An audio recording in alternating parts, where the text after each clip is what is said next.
I'm going to show how to replace a door switch on a clothes dryer.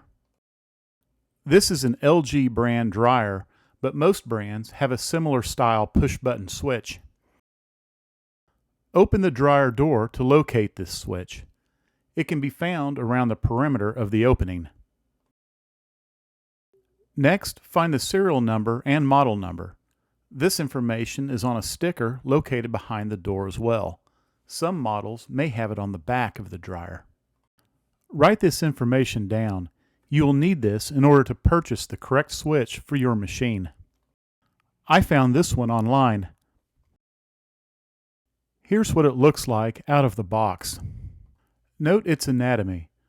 One end receives the plug on 3 terminals, and the other end has a spring-loaded catch.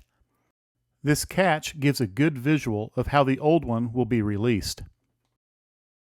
Before installing the switch, unplug the dryer's power cord from its outlet. Next, compare the new switch with the old one in order to determine its proper orientation.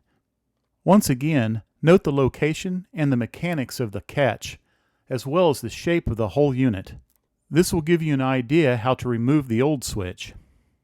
A small putty knife makes a good tool for this job. Simply press down the spring-loaded catch using the corner of the putty knife as seen here. Then remove the switch in this manner.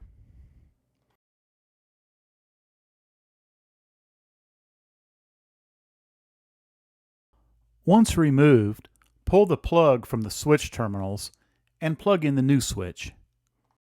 When connecting the new switch, make sure its orientation matches the old one. Now install the new switch in this manner. Make sure it is locked well into place using the catch.